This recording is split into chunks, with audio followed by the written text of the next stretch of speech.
Hello, and welcome to POMA Does, a podcast produced by the Pennsylvania Osteopathic Medical Association. We provide a voice for osteopathic medicine and share insights on issues important to osteopathic physicians, residents, and students, as well as those who embrace the osteopathic philosophy. POMA's mission is to promote the distinctive philosophy and practice of osteopathic medicine for our patients, our members, and the communities we serve. Thanks for tuning in.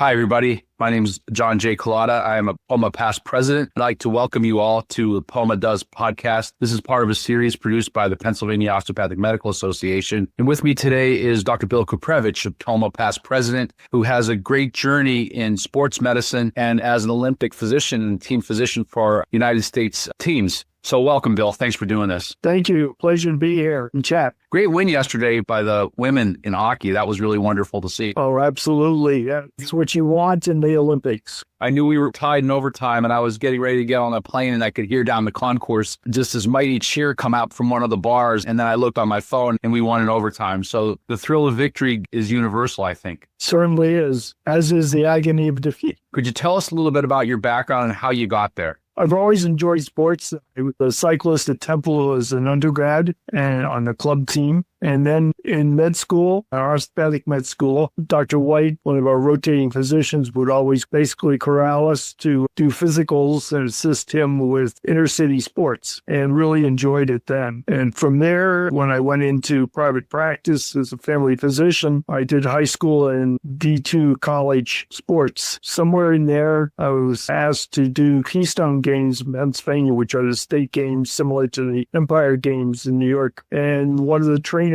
who was also a track and field trainer for USA and Barcelona, said, "Why don't I put my name in?" So I did, and that was 1990. And I filled out the forms for the USOPC, as it is now called, and didn't hear anything for a while. And then 1999 was asked to volunteer for 2 weeks at the Olympic Training Center in Lake Placid. Little did I know that it was also the launching site at that time for the Pan Am Games being held in Calgary for the summers. So besides having the winter athletes training there from short track, speed skating, ice hockey, the world of ski jumping, I had rugby and volleyball and many of the other sports that were training. The pushers were training for the toboggans on the flat ice. And from there, I finished my 2 weeks, got a real experience in understanding the ins and outs of international play, and nothing happened for 2 years. And that's part of the system as it was then and probably is now. There are so many qualified people that you kind of have to wait your turn, and you don't apply for anything. Once you're done your 2 weeks, they choose you where you fit. And in 2002, ended up starting with the Paralympic track and field or World Championships in Lille, France. And after that, I stayed busy up until the Pan Am Games and then the Olympics in Beijing, where I served as the chief medical officer. That's fantastic. So really, it was staying engaged on the way up, then just waiting for the opportunity.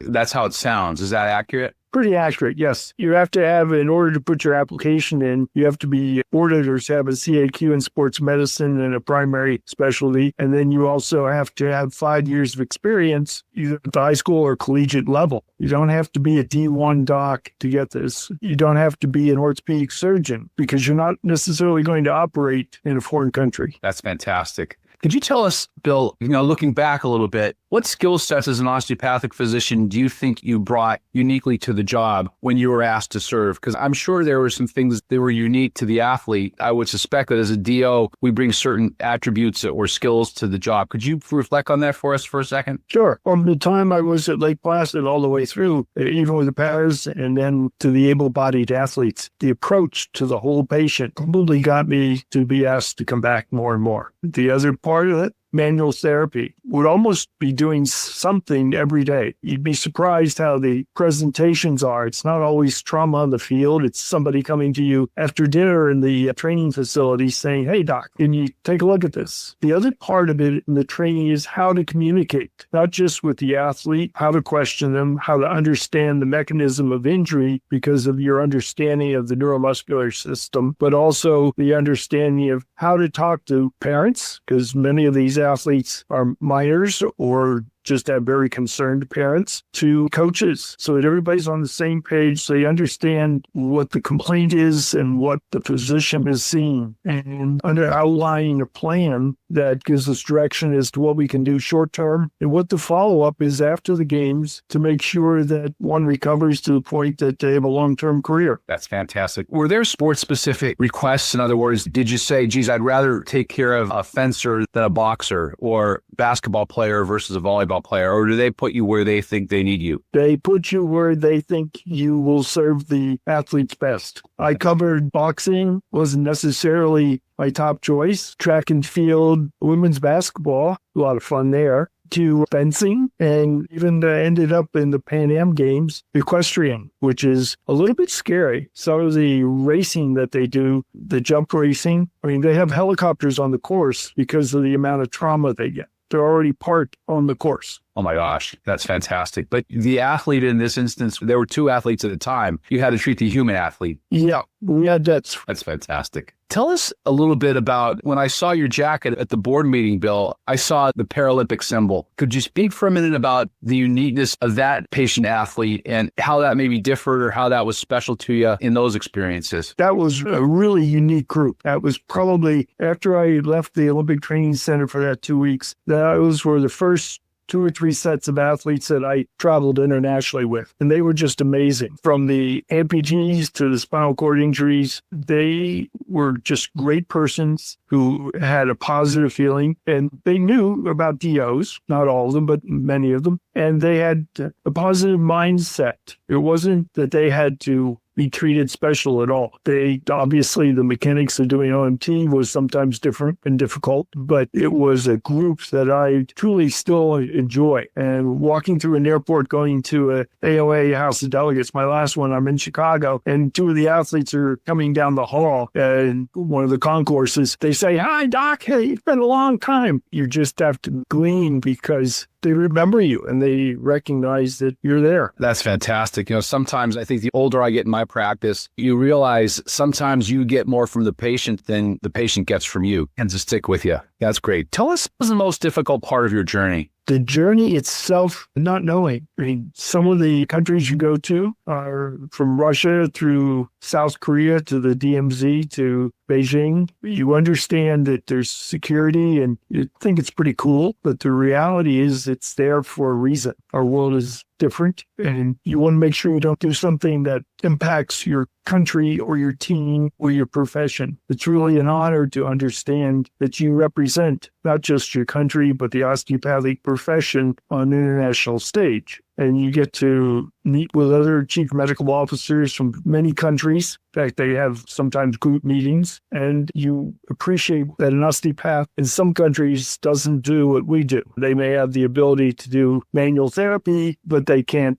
prescribe meds. They can't do surgery, or they can. And you have to spell out sometimes what you can do, and you can ask questions and ask to see people. Although in the sports world, that's sometimes very difficult because your license in those countries for a specific event many times limits you to just the members of your listed, organized, or credentialed team and no one else. So when someone walks into your med clinic in the hotel and they're from another country, but they've got a laceration of their hand, there's a limited amount you can do. You do first aid, but you're not going to be doing all the suturing. That's against the international rules. That's interesting. That's really great. So you mentioned the pride that you had representing not only our profession, but the United States. If you had to say the one thing that stands out for you, Bill, what would it be in terms of just that feeling and the warmth that you got as being part of our national representation? Probably 2 things. In years previous to this, you would always watch the opening ceremonies and you'd see your photograph or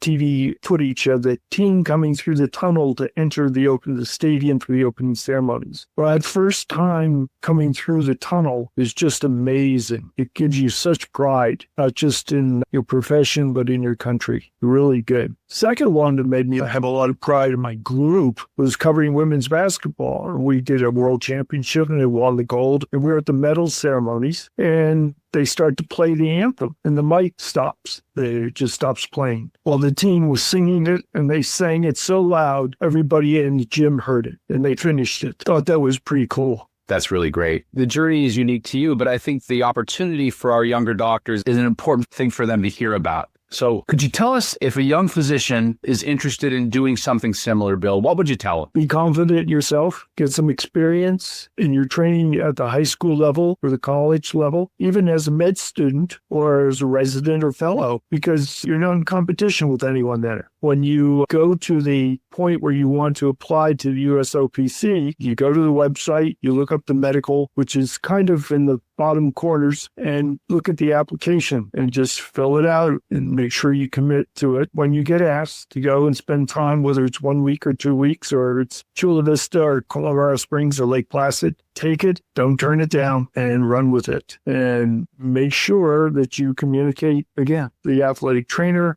coach, the team manager, and understand the emergency action plans. That emergency action plan, I remember Pat Leary would always drill that into his fellows, what if, and that was an important piece of it. But really, I think our skills as DOs, we bring that unique perspective, that unique way of practicing medicine to wherever we are. And I think the message between the lines, Bill, sounds like people are drawn to what we have to offer. And your experience, I think, reflects that. Absolutely. There was one time in Beijing where we're in the Olympic Village medical clinic and we're sitting around. There's 2 or 3 orthopedic surgeons there, myself and a PM&R doc, and several of the athletes come walking in after having a tough meet. And where's the DO? That was what their statement was as they entered for care. I just beamed and they all pointed at me because I was the only one in the room at that time, and went from there. I found it's always good to put the ortho guys in their place once in a while. But that happened organically for you. That's wonderful. Where were you in 1980 when we won in the Miracle on Ice game? Do you remember where you were? Watching TV. But I was in Bloomsburg, Pennsylvania, working. I did not have access to Lake Placid at the time. But I certainly know after my 2 weeks there, Lake Placid very well. I was the only doc for the training center, and I covered everything from the ice skating. They had 5 ice rinks there, and they went 24 hours a day. So the pairs, figure skaters, singles, short track, and I even got to cover a week-long set of ice hockey between the U.S., Switzerland, Sweden, and I believe it was Russia. 2 games a day. Lots of suturing. Lots of dental injuries, too, I'll bet. Yeah.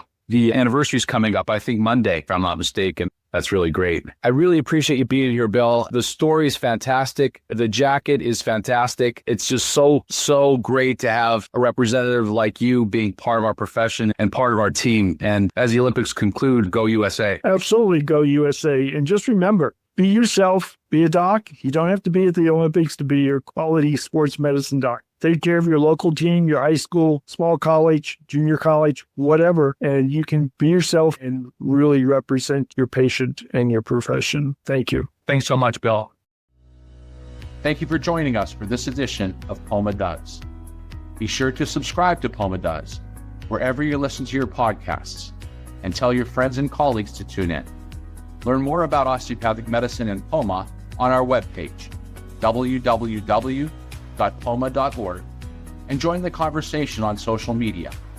We're on Facebook, Instagram, LinkedIn, Twitter, and YouTube. Or email us at poma@poma.org. We'd love to hear from you. Join us next time for another edition of POMA Does.